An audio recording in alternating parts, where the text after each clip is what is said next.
أما بعد فأعوذ بالله من الشيطان الرجيم بسم الله الرحمن الرحيم الحمدللہ اس وقت ہم جامع مسجد اخن میں موجود ہیں اور اللہ کے فضل سے نماز تراویح ادا کی جا چکی ہے۔ اللہ تعالیٰ تمام عبادت کو اپنی بارگاہ میں قبول فرمائے۔ دوسرا عشرہ ماہ رمضان کا شروع ہو چکا ہے، عشرہ مغفرت، اور جس تیزی کے ساتھ یہ 10 روزے گزرے ہیں ہمیں اس کی خبر تک نہیں ہوئی،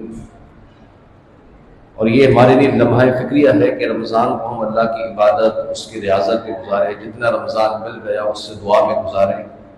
کیونکہ یہ آتا ہے اور جس تیزی کے ساتھ گزر جاتا ہے تو ہم صرف سوچتے رہ جاتے ہیں اور ہمیں اتنا موقع بھی نہیں مل پاتا کہ ہم اپنے رب کو راضی کر سکتے تھے۔ ابھی رمضان باقی ہے، کچھ لمحے، کچھ گھڑیاں ہیں، اللہ کے حضور عبادت، ریاضت، دعا، مغفرت، اس ساری چیزوں کا سوال کر لیتے ہیں۔ اللہ تعالیٰ بقیہ رمضان کے ہم سب کو برکت عطا فرمائے۔ سورہ یوسف ہے، 13واں سپارہ ہے، آیت نمبر 54 اور 55 میں اللہ تعالیٰ ارشاد فرماتا ہے وقال میرے پاس لے آؤ کہ میں انہیں خاص اپنے لیے، آپ ہمارے ہاں معزز اور معتمد ہیں۔ قال جعلنی علی خزائن الارض انی حفیظ علیم، یوسف نے کہا مجھے زمین کے خزانوں پر کر دیجئے، بے شک حفاظت کرنے والا اور علم کرنے والا۔ حضرت یوسف علیہ السلام کی زندگی کے متعلق اللہ تعالیٰ نے یہاں ایک حکم بیان کیا ہے۔ ہم سب جانتے ہیں کہ حضرت یوسف علیہ نبینا علیہ السلام کے بھائیوں نے آپ سے حسد کی وجہ سے اور آپ سے بغض کی وجہ سے آپ کے بھائیوں نے آپ کے ساتھ ایک سمجھیے کہ ایسا معاملہ پیش کیا یا ایسا کردار کیا کہ آپ کو آپ کے والد سے جدا کر دیا، پھر بھائیوں نے کنویں میں پھینک دیا، اس کے بعد میں کنویں سے نکالے گئے تو غلام بنا کے بیچ دیے گئے۔ یہ حضرت یوسف علیہ السلام کی زندگی کا قصہ ہے، اور بچپن سے ہی حضرت یوسف علیہ السلام صحبت و مشکلوں میں رہے، اور پھر آپ جب غلام بنا کے بیچے گئے اور مصر آپ کو لایا گیا، خوبصورت تھے، عزیز مصر نے آپ کو خرید لیا اور وہاں لے کے آئے تو آپ کو بازار حسن آئی گئی، پھر بازار حسن میں آپ کی بولی لگی، پھر عزیز مصر نے آپ کو خریدا، پھر وہ اپنے ساتھ اپنے محل میں لے گیا۔ وہاں پر زلیخا نے جو عزیز مصر کی بیوی تھی غلط ارادے سے حضرت یوسف کے قریب گئی، پھر وہ آپ نے حضرت یوسف علیہ السلام نے اس سے جان چھڑائی تو اس نے پھر آپ کا الزام لگا دیا کہ اس نے میرے ساتھ معاملہ کیا ہے، بد اخلاقی کے ساتھ پیش آئے حضرت یوسف۔ تو پھر اللہ تعالیٰ نے حضرت یوسف علیہ السلام کی بارات کو ایک چھوٹے سے بچے کے ذریعے کہلوایا۔ آپ کی شرط لگ دی گئی تھی کہ حضرت یوسف کی کوئی گواہ مل جائے کہ کہیں کہ انہوں نے ایسا نہیں کیا، کیونکہ عزیز مصر جو تھا وہ اس وقت کا بادشاہ تھا، وہ اپنی بیوی پر اعتماد کرتا تھا۔ انہوں نے کہا کہ اگر آپ نے ان کے ساتھ کچھ کیا نہیں ہے تو پھر آپ گواہ لے کے آئے۔ تو اللہ نے 4 مہینے کے بچے کو حضرت یوسف کی گواہی کے لیے بولنا سکھایا، اور اس نے گواہی دی کہ میں یوسف کی گواہی دیتا ہوں کہ وہ پاک دامن ہے۔ یوں پہ اس معاملے سے آپ چھٹ گئے، لیکن بہرحال آپ کو صعوبتوں کے اندر ڈالا گیا، 7 سال آپ قید پہ رہے، اور آپ نے 7 سال ایسی قید پہ گزارے جس کا آپ نے کوئی جرم ہی نہیں کیا تھا۔ حضرت یوسف علیہ السلام نے ایک مرتبہ آپ جب قید و بند میں تھے تو آپ جبریل امین آپ کے پاس آئے، اور جبریل امین سے آپ نے کہا کہ آپ میرے رب سے دعا کریں کہ اللہ تعالیٰ میری مشکل کو آسان کر دے اور مجھے اس قید کی جو دشواریاں ہیں اس سے آزاد کر دے۔ تو جبریل امین نے دعا کی،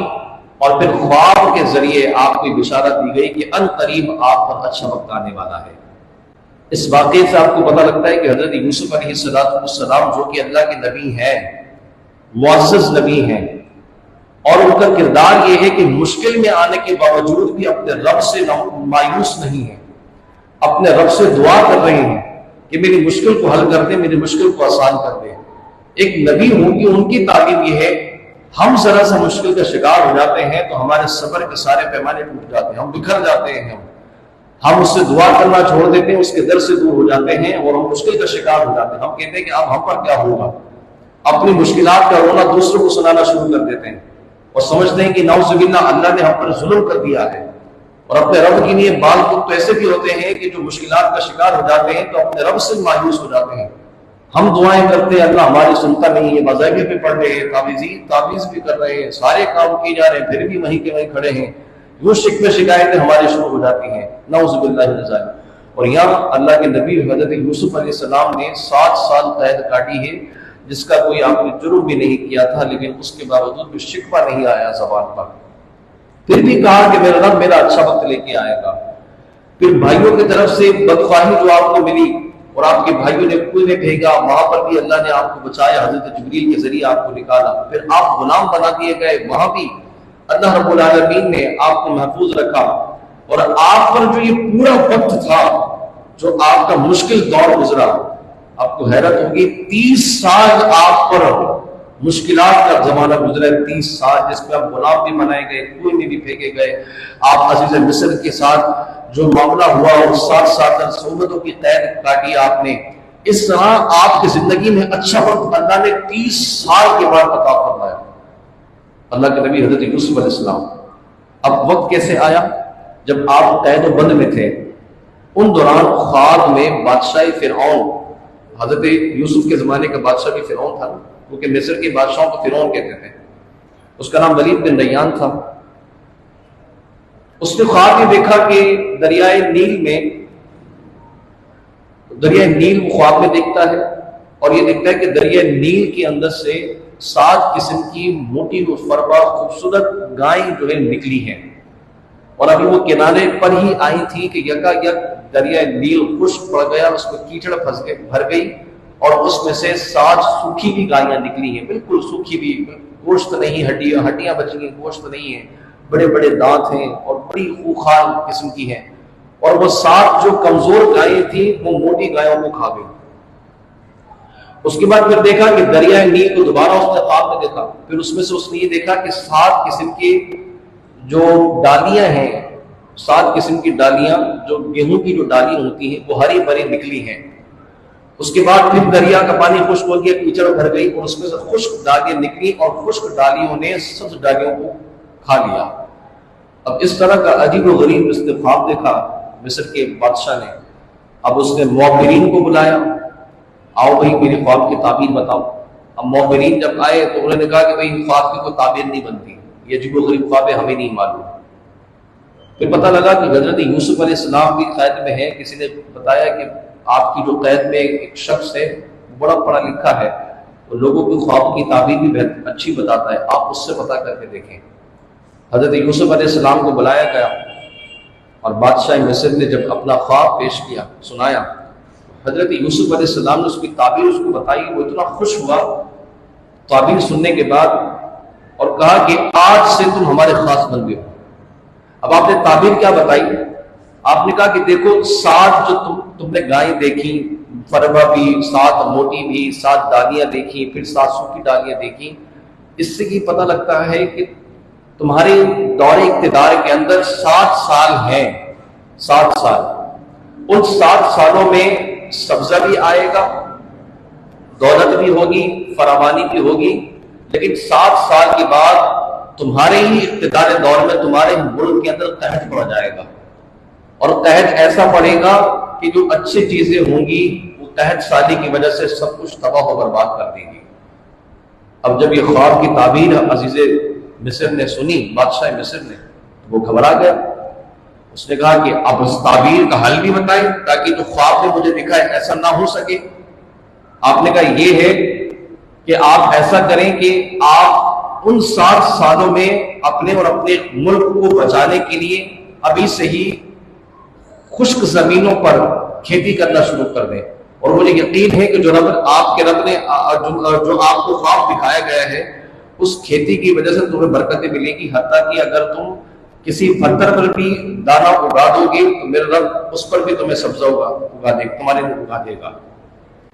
عزیز مصر کو یہ خواب اچھا لگا، تعبیر بھی اچھی لگی کہ ٹھیک ہے میں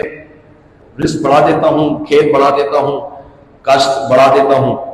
اور پھر اس کی جو سبزہ آئے گا اس کو میں محفوظ رکھوں گا، اور مزید اگر کوئی قحط سالی پڑتی ہے تو ہم اس میں استعمال کریں گے۔ خواب بھی سنا دیا، خواب کی تعبیر بھی بتا دی، حضرت یوسف علیہ السلام نے اس کا سد باب، اس کا حل بھی بتا دیا۔ لیکن چونکہ عزیز مصر کو آپ پسند آئے تھے، بادشاہ مصر کو، اور آپ نے خواب بھی بتائی، تعبیر بھی بتائی، اس کو حل بھی بتایا، تو اس نے خود ہی حضرت یوسف علیہ السلام کو کہہ دیا کہ جب تم اس ساری چیزوں کو اتنا دیکھ بھال کر سکتے ہو، بتا سکتے ہو اور اس کا حل بھی بتا سکتے ہو، تو مجھے لگتا ہے اس پورے کام کی ذمہ داری بھی آپ کے علاوہ کوئی ادا نہیں کر سکتا۔ اب بتاؤ میں تمہیں کیا عہدہ دوں اپنے دور اقتدار میں تمہارے لیے کچھ بہتر حل کرنا چاہتا ہوں، بہتری کرنا چاہتا ہوں۔ تو حضرت یوسف علیہ السلام کو جب پتہ لگا کہ بادشاہ مصر مجھے اپنے نوازدار سے نوازنا چاہتا ہے، تو آپ نے کہا کہ ایسا کرو، مجھے اپنے خزانے کا مالک بنا دو۔ جب تم مجھے اپنے خزانے کا مالک بناؤ گے،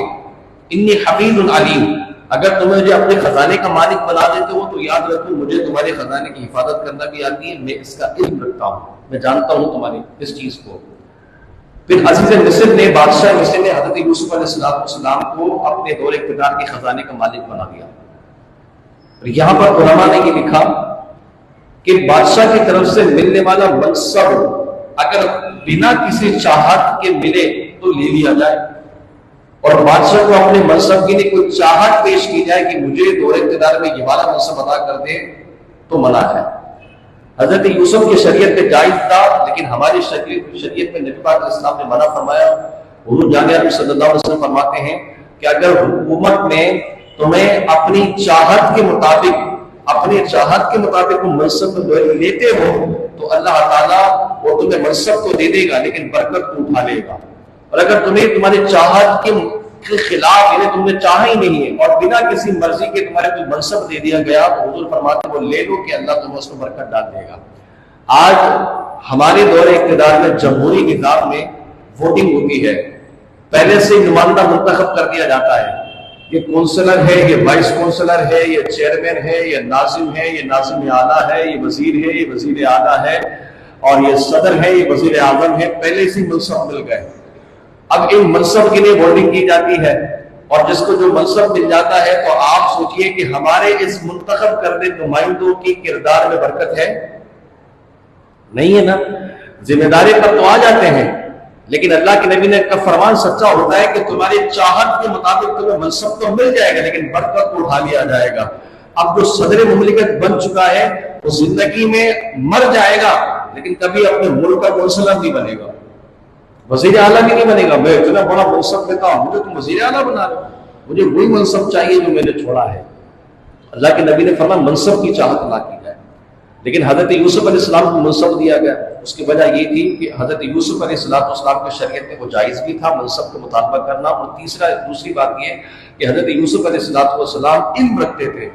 اور ضرورت کے تحت اگر آپ کو ایسا منصب سونپ دیا جائے کہ جس میں آپ ماہر ہیں، مہارت بھی رکھتے ہیں، اور آپ لوگوں کی خدمت دوسرے کے علاوہ زیادہ کر پائیں گے، تو بھی علماء نے اجازت دی کہ آپ منصب کا تقاضا کر سکتے ہیں۔ مثال کے طور پر وزیر خزانہ کی سیٹ اگر خالی ہے، ایک واقعتاً اکنامکس پڑھا ہوا وزیر ہے جس نے میتھ جس کو آتی ہے اور ساری معاشرت پڑھی ہے، علم معیشت اس نے پڑھا ہے، اکنامکس کا ماہر ہے، وہ وزیر خزانہ بننے کا اہل ہے۔ اور ایک وہ ہو کہ جس کی ڈگری جاتی ہو، جس نے پڑھا کچھ نہ ہو، جس کو کچھ نہ آتا ہو، جس نے کرپشن کی ہو، ملک کا پیسہ لوٹا ہو، اور پھر وہ بھی اسی منصب پہ آنے کی مطالبہ کرے، تو اب جس کو زیادہ حق ہے کہ جو پڑھا لکھا ہے آپ اسی کو منصب دیں گے۔ اگر وہ اس منصب کی چاہت بھی کرتا ہے تو علماء نے بہت کی ضرورت اسی کو کہا ہے کہ ایسا شخص جو اہل ہے وہ اپنے منصب کا مطالبہ کر سکتا ہے، ایسا نہ ہو کہ غیر اہل کو مل جائے۔ اور آج ہمارے ہاں وزیر خزانہ، یاد رکھیے گا، ملک کا سب سے مضبوط ترین اکا ہوتا ہے، ملک کا سب سے مضبوط ترین پایا ہوتا ہے وزیر خزانہ۔ یہی وہ وزیر ہوتا ہے جو ملک کو گھٹنے پر بھی لے کے آ سکتا ہے، اور یہی وہ وزیر ہوتا ہے جو ملک کو عروج کی ترقیوں پر بھی لے کے جا سکتا ہے۔ اگر وزیر خزانہ چور ہو، ڈاکو ہو، ڈکیت ہو، ملک کا سرمایہ لوٹنے والا ہو، لوگوں کی جیبیں کاٹنے والا ہو، جس سے اپنے بینک بیلنس کی پرواہ ہو، اپنے رشتہ داروں کی پرواہ ہو، اپنے منصب کی پرواہ ہو، تو آپ سوچ لیجیے پھر یہ حال ہوتا ہے کہ ملک میں بچہ جو پیدا ہوتا ہے وہ IMF کا 4.4 لاکھ کا قرضدار ہوتا ہے اگر وزیر خزانہ میں ایمانداری نہ ہو۔ اس لیے حضرت یوسف علیہ السلام نے یہ کہا کہ مجھے وزیر خزانہ بنائے کہ میں اس میں مہارت رکھتا ہوں، میں اس چیز کا علم رکھتا ہوں، اور جب آپ کو خزانے کا مالک بنا دیا بادشاہ مصر نے، تو حضرت یوسف علیہ السلام نے اقتدار سنبھالتے ہی سب سے پہلے تو کاشتکاری کو بڑھا دیا۔ دور دراز کے جو خالی میدان تھے، سارے میدانوں کے اندر آپ نے کاشتکاری شروع کر دی، اور سب سے زیادہ آپ نے گیہوں کو اگانا شروع کیا۔ اور جب فصل پک جاتی تو حضرت یوسف علیہ السلام نے کہا کہ وہ پکی ہوئی فصل ڈالیوں کے ساتھ ہی بنا جھاڑے اسٹور کر دی جائے۔ آپ نے اسٹور کروا دی، اور 60 سال کے اندر جو برکت والا زمانہ تھا، اس زمانے میں آپ نے اتنا غلہ جمع کر لیا کہ جب قحط کا زمانہ آیا تو پورے ملک کے اندر قحط تھا، لیکن حضرت یوسف کے ملک میں، حضرت یوسف علیہ السلام کے اقتدار میں، آپ کے زیر نگرانی، آپ کے طور پر قحط ہی نہیں آیا، لوگ برکت میں تھے۔ حضرت یوسف علیہ السلام نے پلاننگ ایسی کی۔ اس کے بعد پھر 1 سال ایسا گزرا کہ لوگوں نے اپنے جمع پونجی نکال کے آپ سے غلہ خریدا، دور دراز کے لوگ بھی آئے، انہوں نے اپنا جمع پونجی نکال کے غلہ خریدا۔ اس کے بعد پھر ایسا وقت آ گیا کہ لوگوں نے روپیہ پیسہ ختم ہو گیا تو گھروں کا سامان حضرت یوسف کو دینا شروع کر دیا کہ آپ گھر کا سامان خرید لیں، اس کے بدلے میں غلہ دے دیں۔ حضرت یوسف نے ان کے گھروں کا سامان لینا شروع کر دیا۔ تیسرا وقت ایسا آیا کہ جب گھروں کا سامان ختم ہو گیا تو مویشی بیچنا شروع ہو گیا، کہا کہ ہمارے مویشی بدلے ہمیں غلہ عطا کر دیں۔ تو حضرت یوسف ان کے مویشیوں کے بدلے انہیں غلہ عطا کرتے تھے۔ ایک وقت ایسا آ گیا تھا کہ جب لوگوں کے پاس کچھ بیچنے کو رہا ہی نہیں تو انہوں نے حضرت یوسف علیہ السلام کو کہا کہ اب آپ کے پاس اتنا اناج ہے کہ آپ ہماری جانوں کو بطور غلام تسلیم کر لیں، ہم آپ کی خدمت کریں گے اور اس کے بدلے میں آپ ہمیں غلہ عطا کر دیں۔ اور وہ وقت بھی آیا کہ پوری مصر کی قوم اولاد سمیت حضرت یوسف علیہ السلام کی غلام بن گئی تھی، اور آپ نے غلامی کے بدلے ان کو غلہ عطا کیا تھا۔ اور یہاں اللہ رب العالمین نے حضرت یوسف علیہ السلام کو وہ زمانہ بھی دکھایا کہ جس ملک کے اندر آپ غلام بن کے لائے گئے تھے، چند سالوں کے بعد وہ سارا کا سارا ملک حضرت یوسف علیہ السلام کے غلام بن گیا تھا۔ جب اللہ تعالیٰ وقت پھیرتا ہے نا انسان کا، ایسے پھیرتا ہے۔ بشرط یہ ہے کہ اس میں صبر ہونا چاہیے، بشرط یہ ہے کہ برداشت ہونی چاہیے، اور اپنے برے وقت کے لیے کوشش کیا کر سکتا ہے، وہ اپنے برے وقت سے نکلنے کے لیے جائز اسباب کو کیسے تلاش کر سکتا ہے، سب سے پہلے اس کی یہ ذمہ داری ہوتی ہے۔ ہمارے یہاں برا وقت آتا ہے تو ہم لوگوں کی جیبیں کاٹنا شروع کر دیتے ہیں، ہم پہ برا وقت آتا ہے تو ہم ادھر کے ادھر، ادھر کے ادھر کرنا شروع کر دیتے ہیں، اس کے پیسے اس کے سر، اس کے پیسے اس کے سر کرنا شروع کر دیتے ہیں۔ برا وقت آتا ہے تو اپنے برے وقت کو مجبوری بنا کر لوگوں کے سامنے رونا دھونا ہاتھ ملانا شروع کر دیتے ہیں، جائز اسباب ہم تلاش نہیں کرتے۔ وجہ یہ ہوتی ہے کہ کبھی ہم اپنے برے وقت سے نکل ہی نہیں پاتے۔ اللہ کے نبی حضرت یوسف علیہ السلام جس وقت جس ملک میں غلام بن کے لائے گئے، اللہ رب العالمین نے اسی قوم کو حضرت یوسف کا اولاد سمیت غلام بنا دیا تھا۔ اور اس پورے قصے کے اندر 30 سال آپ کو لگے تھے، 30 سال کا مشکل ترین وقت حضرت یوسف علیہ السلام نے گزارا۔ اور آپ یہ دیکھیے کہ اللہ رب العالمین نے حضرت یوسف علیہ السلام کو کیسی برکت عطا فرمائی۔ آپ نے کہا میں پڑھا لکھا ہوں، میں امانتوں کی حفاظت کرنا جانتا ہوں، میں اہل ہوں اس بات کا۔ اکنامکس ہمارے ملک کا ایک مضبوط ترین کورس ہے، مضبوط ترین شعبہ ہے۔ آج ہمارے بچے میتھ نہیں پڑھتے، بور ہو جاتے ہیں، کالج یونیورسٹی میں اسکول میں میتھ نہیں پڑھتے، کتنی ہمیں سمجھ نہیں آتا، میتھ کے ٹیچرز نہیں ملتے اب، اور نہ میتھ بچے اتنا دل جمی سے پڑھتے ہیں۔ آج ہمارے بچوں کو ایکٹر بنوا دو، یوٹیوبر بنوا دو، پاکستان میں چلے گئے ہیں، ٹک ٹاکر بن گئے ہیں، ویڈیوز بناتے ہیں، یہ سارے کام کرتے ہیں۔ میتھ دیکھتے ہیں تو بخار آنا شروع ہو جاتا ہے، میتھ کے پیپر میں فیل ہو جاتے ہیں، میتھ نہیں پڑھی جا رہی، جبکہ میتھ ایک کمپنی کے لیے، ایک شعبے کے لیے، ایک دکان کے لیے، ایک حساب کتاب کے لیے مضبوط ترین زینہ ہے۔ آپ کو اگر یہ نہیں آئے گا تو آگے ملک کیسے چلے گا؟ وجہ یہ ہے کہ آج ہمارے ملک کے اندر اکنامکس پڑھنے لکھے بچوں کی تعداد کم ہوتی جا رہی ہے، اور جو بڑے بڑے کمپنیاں ہیں، بڑی بڑی ادارے ہیں، جن میں جہاں پر حساب کتاب کے لیے لوگوں کو بیٹھنا چاہیے، آنا چاہیے، وہاں پر غیر پڑھے لکھے لوگ بیٹھ رہے ہیں۔ خود آپ کے ملک میں وزیر خزانہ ایسا انسان ہے کہ جو پڑھا لکھا بھی اگرچہ ہو، لیکن اس کے باوجود بھی وہ ملک کو ڈبانا جانتا ہے، اسے پتہ ہی نہیں ہے کہ ہونا کرنا کیا ہے۔ اب دیکھیں آپ کے حالات کیا ہیں۔ تو وزیر خزانہ ہونا یہ بہت بڑی ذمہ داری ہوتی ہے، ملک کا ایک مضبوط پایا ہوتا ہے، یہی پورے ملک کو ڈبا سکتا ہے۔ اور آج وہ بھی وجہ نہیں ہے ہماری، آپ دیکھ رہے ہیں نا، اس کی وجہ یہی ہے کہ ہمارے ملک کے وزیر خزانے اچھے نہیں تھے۔ ہر مطلب ایسا بندہ آیا کہ جس نے ملک کو لوٹا اور ڈبایا اور کھایا ہی ہے، اور آج ہمارے سامنے ہے. آج ہم مقروض ہیں، قرضے دے رہے ہیں بڑے بڑے بینکوں، عالمی بینک ہیں، عالمی بینک کے مقروض ہو چکے ہیں. کسی نے کہا تھا کہ آپ عالمی بینک سے قرضہ لیں؟ جس وقت پاکستان بنا تھا اس کے 1 سال کے بعد جرمنی میں ورلڈ وار 2 ہوئی تھی، دوسری جنگ عظیم ہوئی تھی. پاکستان سے ایسٹ پاکستان یعنی بنگلہ دیش جو پاکستان کا حصہ تھا، تو قائد اعظم محمد علی جناح نے اسٹیٹ بینک سے کچھ لاکھ روپے قرضہ کیا تھا جرمنی کو، شاید 1 کروڑ کے لگ بھگ یا اس سے کم کا مجھے یاد پڑتا ہے کہ قائد اعظم نے جرمنی کو قرضہ دیا تھا.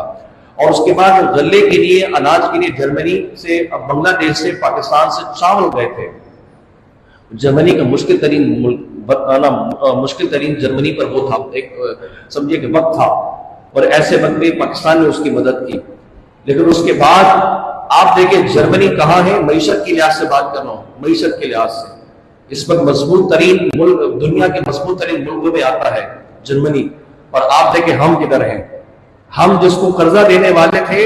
جس کے سامنے ہم نے قرضہ دیا تھا، جس کو ہم نے اپنے ملک سے اناج بھیجا تھا، جس کو امداد بھیجی تھی، آج ہم اس سے امداد دینے کو تیار ہیں. وہ ملک دیکھیں اور ہم دیکھیں. آپ یقین، وہاں نظام تھا، ہمارے پاس نظام ہو کر بھی برباد ہو گیا، تباہ کر دیا، لوٹ مچا دی ہم نے،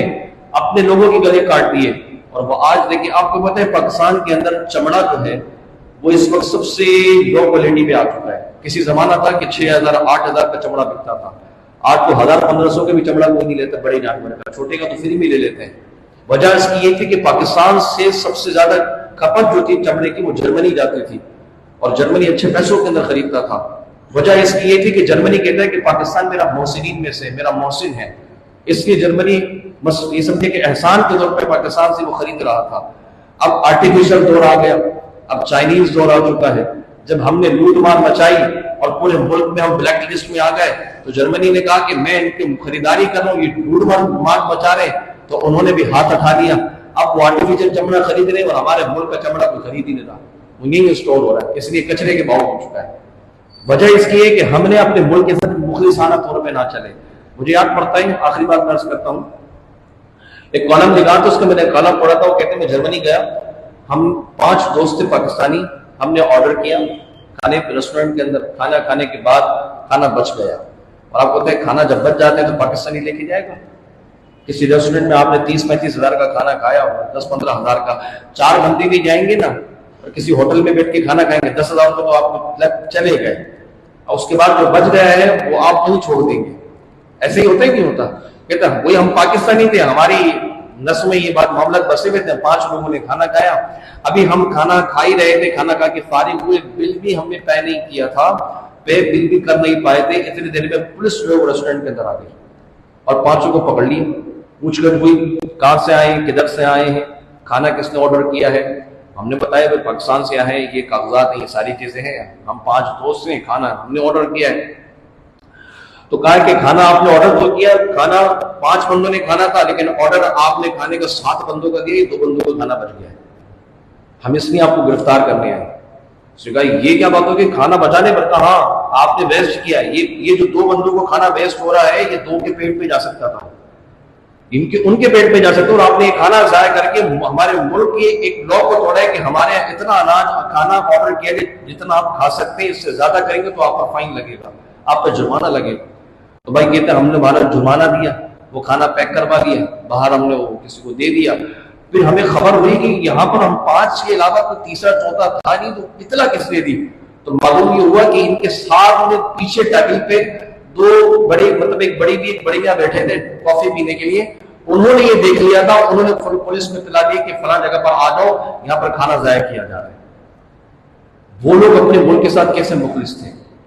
ہمارے یہاں کوئی پیٹ بھی رہا ہو تو ہم پولیس کو نہیں بلاتے، پہلے ویڈیو بناتے ہیں، ویڈیو بنائیں گے، پہلے مزے لیں گے، ویڈیو بنائیں گے، پولیس آئے نہیں آئے، لیکن ہم نے سارے کام پہلے کر لیے. انہوں نے کہا کہ نہیں، وہ اپنے ملک کے ساتھ مخلص تھے. کہا یہ غلط ہو رہا ہے، ملک کا قانون توڑا جا رہا ہے، فوراً بلایا گیا. پولیس بھی ذمہ دار تھی، فوراً وقت پہ پہنچ گئی. ہمارے یہاں تو بندہ مر جاتا ہے، بندے کو اٹھا کے ویلفیئر والے لے جاتے ہیں، جنازہ بھی پڑھا دیتے ہیں، کفن بھی پڑھا دیتے ہیں، خون بھی سوکھ جاتا ہے، اگلے دن پولیس کی انویسٹیگیشن کرنے آ رہی ہوتی ہے. اچھا یہ ہوا تھا، وہ نظام ہے. آج جو نظام ہمارا تھا وہ ان پر چل رہے ہیں، اور ہم نے اپنے نظام کو برباد کر دیا، تباہ کر دیا، تو آج وہ حالی ہماری آپ کے سامنے ہے۔ اب اپنے ملک کی معیشت کو بچانے کے لیے اسراف سے بچنا ہے، جتنی ضرورت ہے قناعت اتنی کیجیے۔ کس نے کہا کہ آپ جو برانڈ خریدنا شروع کر دیں؟ بعض لوگوں کو ہوتا ہے کہ برانڈ کی ذمہ داری کا تو مرض ہوتا ہے کہ ہمیں اچھی چیز خریدنی ہے، اچھی چیز خریدیں، آپ بالکل خریدیں، لیکن یاد رکھیے گا جو چیز آپ کلیفٹن کے کسی مال سے خریدیں گے نا، وہی آپ کو گولڈن مارکیٹ کے اندر مل جائے گی، اور یہیں سے وہ لے جا کے مال میں چسپا لگا کے لیبل لگا کے یہاں سے بکنے والی 100 کی چیز وہاں پر 1000 کی ملے گی، اور آپ نام دیکھ کے بولیں گے ہاں جی ٹھیک ہے خرید لو۔ ابھی کچھ دنوں پہلے کپڑے خریدنے گئے تو مجھے وہ دکاندار کہنے لگے کہ یہ تھائی لینڈ کا ہے۔ میں نے ایسے شکل دیکھی، میں نے اچھا تھائی لینڈ کا ہے، میں تھائی لینڈ کا ہے۔ میرے دل میں سوچا، میں نے خیر اس کو کچھ بولا نہیں، میرے دل میں سوچا کہ امپورٹ تو بند کیجیے، 3 4 6 مہینے ہو گئے لوگوں کے کنٹینر بسیں پاس نہیں ہو رہے، امپورٹ تو بند ہے، ملک کے اندر ہے، یہ کپڑے کی امپورٹ کہاں سے کھل گئی؟ اور تھائی لینڈ کا اگر لکھا ہوا بھی ہے تو تھائی لینڈ والی چیز بھی تو نظر آئے نا اس کے اندر۔